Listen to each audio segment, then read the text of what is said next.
അതിനെ ചില ആളുകൾ കാലോചിതമായി അവര് വരുത്തിയ മാറ്റത്തിനനുസരിച്ച് മാറ്റം കിട്ടാത്തതിന്റെ പേരിൽ അത് ആരുണ്ടാക്കിയ മാറ്റാണ് എന്നറിയോ?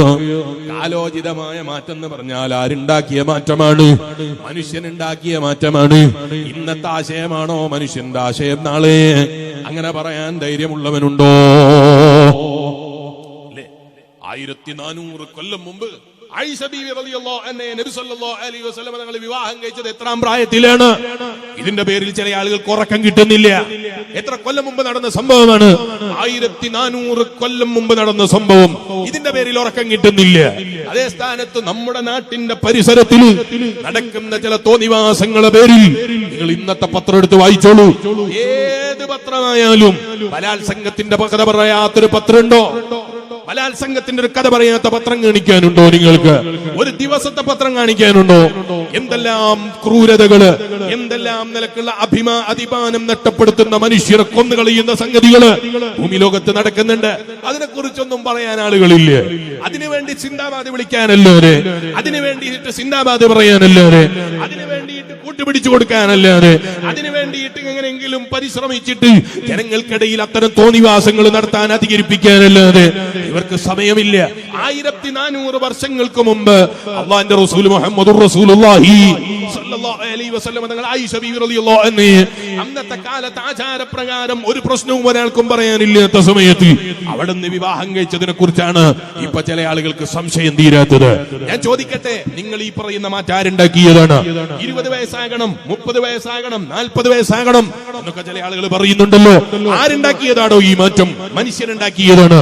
ഞാൻ ചോദിക്കട്ടെ, ഈ മാറ്റങ്ങളെ എല്ലാ കാലത്തും ഇവിടെ ലോകം നശിക്കുന്നത് വരെ മനുഷ്യൻ വിശ്വസിക്കുന്ന ധൈര്യത്തോടെ പറയാൻ നിങ്ങൾക്ക് സാധിക്കുമോ? 16 വയസ്സ് വരെ വിവാഹം കഴിക്കരുത് എന്ന് വിചാരിച്ചൊരു കാലം ഉണ്ടായിരുന്നില്ലേ? ഇപ്പൊ 18 ഇത് പറയുന്നുണ്ട്. ഇനി വരുന്ന കാലയളവിൽ എത്ര പറയുന്നു അല്ലാഹു അഅലം. മരിച്ചിട്ട് ഖബറിലെത്തിയാലേ കല്യാണം കഴിക്കാവൂ എന്ന് പറയുന്നത് വരെ ചില ആളുകൾ ശബ്ദിച്ചുകൊണ്ടിരിക്കും, ചില ആളുകൾ പലതും പറഞ്ഞുകൊണ്ടിരിക്കും.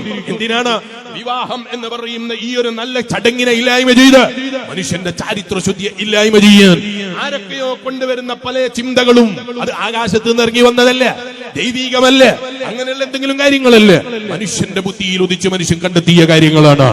നിങ്ങളോട് ചോദിക്കട്ടെ, എന്റെ ഈമാനുള്ള വിശ്വാസികളെ, ഞാനിത് മറ്റൊരാളോട് വേണ്ടി പറയുന്ന വേളല്ല, ഈമാനുള്ള വിശ്വാസികളോടാണ് എന്റെ വേള്. അതല്ലാത്തവരോടുള്ള വേള് വേറെ പറയാനുണ്ട്, നിരീശ്വരവാദികളോട് പറയാനുള്ളത് വേറെ പറയാനുണ്ട്. ഞാൻ ഈ പറയുന്നത് ഈമാനുള്ള വിശ്വാസികളോടാണ്. നിങ്ങളൊന്ന് ചിന്തിച്ചു നോക്ക്. ആ പറയുന്ന പണ്ടത്തെ കാലത്തുള്ളത് മാറ്റൊന്നും പതിയൊന്നും വരുത്താതെ നിലനിർത്തണം എന്ന് നമ്മൾ പറയുന്നില്ലേ? ഇന്നത്തെ കാലത്ത് ഒരിക്കലും ഇസ്ലാം 18 വയസ്സാകുന്നതിന്റെ മുമ്പ് വിവാഹം കഴിക്കണം എന്ന് പറയുന്നില്ലേ? ഇസ്ലാം ഒരിക്കലും നിങ്ങൾ 20 വയസ്സാകാതെ വിവാഹം കഴിക്കരുത് എന്ന് പറയുന്നില്ലേ? 11 വയസ്സായാൽ വിവാഹം കഴിക്കരുത് എന്ന് പറയുന്നില്ലേ? ഇസ്ലാം പറയുന്നത് എന്താണ്? ഓരോരുത്തരിലും വ്യത്യസ്തമാണ് അല്ലേ? വ്യത്യസ്തല്ലേ? എല്ലാരും ഒരുപോലെയാണോ? അല്ല. നിങ്ങൾ കാണുന്നില്ലേ ചില ആളുകളെ, ജ്യേഷ്ഠനെ അനുജനെ ഒരു സമയം നിർത്തിയാൽ നമുക്ക് തോന്നും അനുജനെ കണ്ട അയാളാണ് ജ്യേഷ്ഠൻ എന്ന് തോന്നും. ചിലപ്പോ ഇളയ അനുജനായിരിക്കും, ഏറ്റവും ഇളയ അനുജനായിരിക്കും. ചിലപ്പോ ഈ പറയുന്ന ജ്യേഷ്ഠന്റെയും അനുജന്റെയും ഇടയിൽ 4 ആള് വേറെ ഉണ്ടാകും. അവസാനത്തെ കുട്ടി ചിലപ്പോൾ ഏറ്റവും മൂത്തവനേക്കാൾ കണ്ടാൽ വലുപ്പം തോന്നും. ഇങ്ങനെ ചില ആളുകളെ കാണലില്ലേ? അവന്റെ ശാരീരിക പ്രകൃതിയാണ്. അവന് ചിലപ്പോൾ നേരത്തെ വിവാഹം കഴിക്കേണ്ട ആവശ്യമുണ്ടാകാം. ഇതുപോലെ സ്ത്രീകളെ കൂട്ടത്തിൽ ഉണ്ടാകാം, പെണ്ണിന്റെ കൂട്ടത്തിൽ ഉണ്ടാകാം. അവരുടെ ശാരീരിക പ്രകൃതിയും അവരുടെ പ്രായവും അതൊക്കെ മാനിച്ചുകൊണ്ടാണ് വിവാഹത്തിന്റെ പ്രായം എന്ന് പറയുന്നത് ഇസ്ലാം പഠിപ്പിക്കുന്നത്. ഇന്ത്യ രാജ്യത്ത് ജീവിക്കുമ്പോ ഇന്ത്യ രാജ്യക്കാരൻ ഇന്ത്യയുടെ നിയമം അനുസരിച്ച് വിവാഹത്തിന്റെ പ്രായം നിശ്ചയിക്കണം, അതിൽ സംശയം ഇല്ല. അതേ സ്ഥാനത്ത് ഇസ്ലാം ഇവിടെ പ്രായം നിശ്ചയിക്കാത്തതിന്റെ കാരണമാണ് ഞാൻ പറയുന്നത്. ഓരോരുത്തരിലും അത് വ്യത്യസ്തമാണ്. എല്ലാവരും ഒരുപോലെ ആകൂല. അങ്ങനെ എല്ലാവരെയും ഒരുപോലെ ആക്കണം എന്ന് പറയുന്ന ആശയം ഒരിക്കലും ഇസ്ലാമിന്റെ ഭാഷയിൽ അത് ശരിയല്ല. നമ്മുടെ ചിന്ത കൊണ്ട് ആലോചിച്ചു നോക്കിയാലും മനുഷ്യൻ എല്ലാവരും ഒരുപോലെയാണ് എന്ന് പറയാൻ നിർവാഹമില്ല. ആളുകളുടെ അതേ സ്വഭാവത്തിനനുസരിച്ച്, ശരീരപ്രകൃതിക്കനുസരിച്ച്, അവന്റെ വളർച്ചക്കനുസരിച്ച് മാറ്റങ്ങൾ ഉണ്ടാകാം. അങ്ങനെ മാറ്റങ്ങൾ ഉണ്ടാകുന്നത് കൊണ്ടാണ് ഇന്ന് വരെ ഇനി ഒരു കാലത്തും ഇനി വിവാഹപ്രായത്തിൽ മാറ്റം ഉണ്ടാകൂല എന്ന് പറയാൻ ലോകത്തൊരു കോടതിക്കും സാധിച്ചിട്ടില്ല. അങ്ങനെ ഒരു പ്രായം ഞങ്ങൾ പറയും അതൊരിക്കലും മാറ്റം വരുത്തേണ്ടി വരൂല എന്ന് പറയാൻ കഴിയുന്നൊരു പ്രായം അങ്ങനെ ഇന്ന് വരെ സാധിച്ചിട്ടില്ല. കാലോചിതമായ മാറ്റം എന്ന് പറഞ്ഞാൽ എന്താണ് അതുകൊണ്ട് ഉദ്ദേശിക്കുന്നത്? ഇന്നത്തെ കാലത്ത് മനുഷ്യനുണ്ടായ ചില മാറ്റങ്ങളുടെ കാരണങ്ങളാൽ അവന്റെ ജീവിതത്തിൽ അവന് പറ്റുന്നു എന്ന് തോന്നുന്ന സമയത്ത് അവനത് ചെയ്തു കൊടുക്കുന്നു.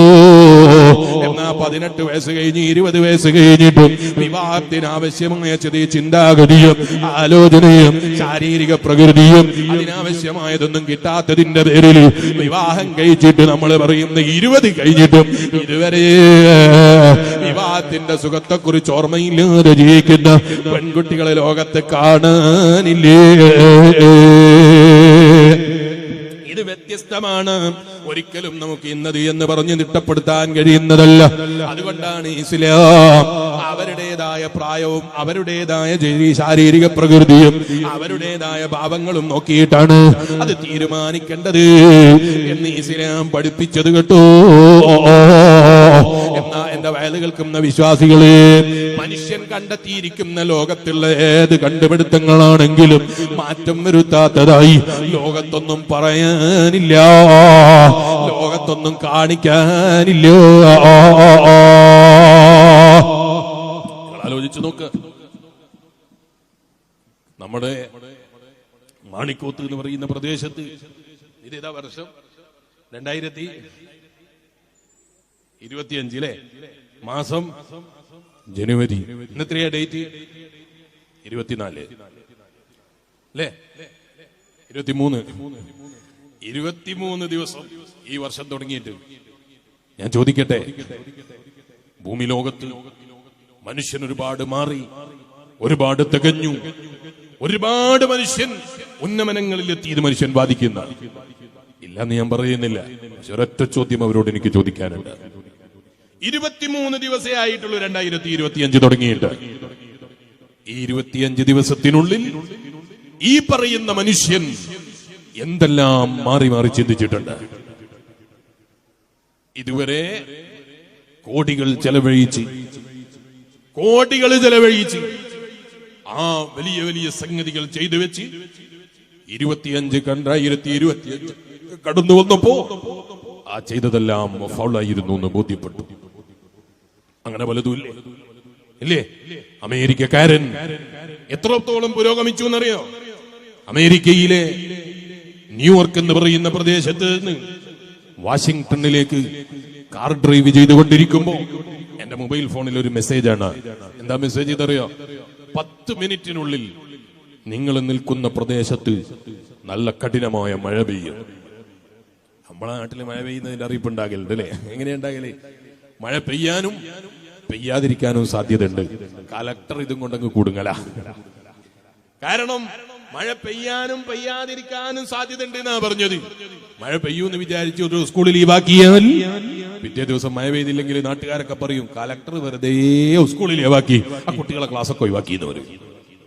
എന്നാ ഇത് കേട്ടിട്ട് കലക്ടർ സ്കൂള് വേണമെന്ന് തീരുമാനിച്ചാലോ കലക്ടർക്ക് പറയാൻ കഴിയോ? കലക്ടർ എന്താ പഠിച്ചോനാണോ? കഠിന കഠോരമായ മഴയങ്ങ് പെയ്തുപോയി, കുട്ടികളൊക്കെ സ്കൂളിലാണ്. അപ്പോഴേതാ നാട്ടുകാരൊക്കെ പറയാണ് ആദ്യം തന്നെ പറഞ്ഞിട്ടില്ലേ, കാലാവസ്ഥാ നിരീക്ഷകര് നേരത്തെ പറഞ്ഞിട്ടില്ലേ മഴ പെയ്യാനും പെയ്യാതിരിക്കാനും സാധ്യതയുണ്ട്. ഇയാൾക്കെന്താ? അയാളെ മക്കളെ ചിലപ്പോ ഇവിടെ പഠിക്കുന്നുണ്ടാകൂല, അയാളെ മക്കള് ചിലപ്പോ കോഴിക്കോട് ജില്ലയിലായിരിക്കും. അതുകൊണ്ട് തന്നെയാണ് അയാള് കാസർഗോഡ് ജില്ലയിൽ നിന്ന് സ്കൂൾ വെച്ചത്.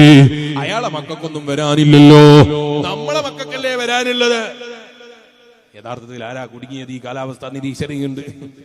കലക്ടർ കുടുങ്ങി, ഉമ്മമാര് കുടുങ്ങി, നാട്ടുകാര് കുടുങ്ങി, ഇഷ്ടപ്പെട്ടവരെ കുടുങ്ങി. ഇതൊക്കെ നമ്മളെ നാട്ടിലുള്ള ശാസ്ത്രത്തിന്റെ പുരോഗതി എന്ന് പറയുന്നത്. അമേരിക്കക്കാരൻ പുരോഗമിച്ച് എവിടെ എത്തിയെന്നാ ഞാൻ പറയുന്നത്. മഴക്കാറിന്റെ ആ മഴയുടെ കാറ് താഴേക്ക് ഇറങ്ങുന്ന സമയമെത്തുമ്പോഴേക്ക് ആപ്പിളിന്റെ മൊബൈൽ ഫോണിൽ മെസ്സേജ് വന്നു കഴിഞ്ഞു, 10 മിനിറ്റ് കൊണ്ട് നിങ്ങൾ നിൽക്കുന്ന പ്രദേശത്ത് മഴ പെയ്യും. ഞാനിങ്ങനെ എന്റെ വാച്ചിലേക്ക് നോക്കി, മൊബൈലിലേക്ക് നോക്കി, സമയം കൃത്യം 10 മിനിറ്റ് പൂർത്തീകരിച്ചപ്പോ നല്ല ശക്തമായ മഴ പെയ്തു. അമേരിക്കക്കാരും പുരോഗമിച്ചിട്ടുണ്ടില്ല എന്നൊന്നും ഞാൻ പറയുന്നില്ല, മനുഷ്യൻ പുരോഗമിച്ചിട്ടുണ്ടില്ല എന്നൊന്നും ഞാൻ പറയുന്നില്ല. പക്ഷേ അതേ 10 മിനിറ്റ് മഴ പെയ്ത് തുടങ്ങി. അല്പം കഴിഞ്ഞപ്പോൾ അടുത്ത മെസ്സേജ്, ഇത്ര മണിയാകുമ്പോൾ മഴ നിന്നു പോകും. ഞാനതും പരിശോധിച്ചു, കൃത്യസമയം മഴയങ്ങ് നിന്നുപോയി. മനുഷ്യൻ ഇങ്ങനെ ശാസ്ത്രത്തെ പുരോഗമിപ്പിച്ചെടുത്തിട്ടുണ്ട്. പക്ഷേ ഒരു ദിവസം മഴ പെയ്യണ്ട എന്ന് വിചാരിച്ചാൽ ആപ്പിളിന്റെ മൊബൈൽ ഫോണുകാരന് മഴ പെയ്യിപ്പിക്കാൻ കഴിയുമോ? ഇല്ല, ഇല്ല. മുസ്ലിയാരെ പല തന്ത്രങ്ങളും ഒരുപാട് രാസവസ്തുക്കളൊക്കെ ഉപയോഗിച്ച് മഴ പെയ്യിപ്പിക്കാനുണ്ട്. പെയ്യിപ്പിച്ചാലും എത്ര പെയ്യിപ്പിക്കാൻ കഴിയും? ഇല്ല, ഇല്ല. മനുഷ്യൻ ഒരിക്കലും സാധ്യമേ അല്ല. അത് ലോകത്തിന്റെ മുഴുവനും അധിപനായ അല്ലാഹ്, ആ റബ്ബിന്റെ തീരുമാനത്തെ മറികടക്കുന്ന രൂപത്തിൽ ഒരു തീരുമാനത്തെ എടുക്കാൻ കഴിയുന്നൊരു സിദ്ധിയെ ലോകത്ത് കാണാനില്ല. അമേരിക്കക്കാരൻ ഈ നിലക്ക് ശാസ്ത്രത്തെ പുരോഗമിപ്പിച്ചെടുത്തു. എന്നിട്ടോ അവരുടെ നാടുകളിൽ എല്ലാ സംവിധാനങ്ങളും ചെയ്തു. അതാ കാട്ടുതീ പടർന്നു പിടിക്കുമെന്നതിന്റെ കാരണത്താൽ ഓരോ വീടുകളിലും ലക്ഷക്കണക്കിന് ഉറുപ്പിക ചെലവഴിച്ചു, ഡോളറുകൾ ചെലവഴിച്ചു, നാട്ടിന്റെ നാനാഭാഗങ്ങളിൽ ബില്യണുകൾ ചെലവഴിച്ചു. എന്തിനാ ചെലവഴിച്ചത് എന്നറിയോ? അവിടെ തീപിടുത്തമില്ലാതിരിക്കാനാണ്. ലോകത്തിന്റെ മുഴുവനും അധിപനായ അല്ലാഹ്, ആ റബ്ബിന്റെ തീരുമാന പ്രകാരമുള്ള തീയങ്ങ് വന്നപ്പോൾ തടുക്കാൻ കഴിയുന്ന ശക്തി ഉണ്ടായില്ല, തടുക്കാൻ കഴിയുന്ന ശാസ്ത്രമുണ്ടായില്ല, തടുക്കാൻ കഴിയുന്ന ഒന്നുമുണ്ടായില്ല. കത്തിയങ്ങ് നശിച്ചുപോയി. അല്ലാഹു നമ്മളെയും ഇഷ്ടപ്പെടുന്നവനെയും സർവരെയും കാത്തുരക്ഷിക്കട്ടെ. കത്തിയങ്ങ് തീർന്നു പോകുമ്പോൾ ശാസ്ത്രത്തിന് എന്താ പറയാനുള്ളത്? ഇനി അതിനേക്കാൾ ഇപ്പോൾ ഉണ്ടായ അപകടം കണ്ടപ്പോഴാണ് മനസ്സിലായത് ഇതിനെയും മറികടക്കുന്ന ഒരു അപ്ഡേറ്റിന്റെ ആവശ്യമുണ്ട്. അല്ലേ? ഇപ്പൊ തീപിടിച്ചത് കണ്ടപ്പോ പറയാണ്, അന്ന് ഞങ്ങൾ കണ്ടുപിടിച്ചത് ഇതുവരെ ഉണ്ടായിരുന്ന അപകടങ്ങൾ എങ്ങനെയാണോ അത് നോക്കിയിട്ട് അതിന് പറ്റുന്ന രൂപത്തിൽ തടയാനുള്ളതാ കണ്ടുപിടിച്ചത്. അതിനെയും അപ്പുറത്ത് കവർന്നു തിന്നുകൊണ്ട് കാലാവസ്ഥ മനുഷ്യനെ കൊതി കൊന്നുപോയി. കാലാവസ്ഥ മനുഷ്യന്റെ സമ്പത്ത് അപഹരിച്ചെടുത്തു പോയി. ഇനി അതിനെയും കവരുന്ന രൂപത്തിൽ, അതിനെയും തകർക്കാൻ പറ്റുന്ന രൂപത്തിൽ മനുഷ്യൻ പുതിയ കണ്ടുപിടുത്തവുമായി വരികയാണ്. മാർക്കറ്റിൽ എന്തിനാണ് ഇത് ചെലവഴിക്കുന്നത്? പണമുണ്ടാക്കാൻ.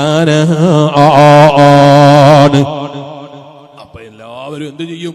പുതിയ അപ്ഡേറ്റ് അനുസരിച്ച് പുതിയത് കണ്ടുപിടിച്ചിട്ടുണ്ട്. ഇപ്പൊ തീപിടിച്ചത് തടയാൻ എന്താണോ വഴി കണ്ടെത്തിയത്, ആ ഒരു വഴി ഇപ്പോൾ തടയുന്ന രൂപത്തിൽ ശാസ്ത്രം പുരോഗമിപ്പിച്ചിട്ടുണ്ട് എന്ന് പറയുന്നു. ഏതുവരെ ഇത് നിലനിന്ന് വാങ്ങും? നാട്ടുകാരാകുന്ന നാട്ടുകാർ ഇത് മുഴുവനും വാങ്ങും. ഏതുവരെ വാങ്ങും? അടുത്ത തീപിടുത്തം വന്നിട്ട് ഇതിനെയും തിന്നുകളയുന്നൊരു സാധനം ഇവിടെ ഉണ്ട് എന്ന് മനസ്സിലാകുന്നത് വരെ ശാസ്ത്രത്തിന് അതേ മാർക്കറ്റാ, അമേരിക്കക്കാരന് വിൽപ്പന വസ്തുവാ.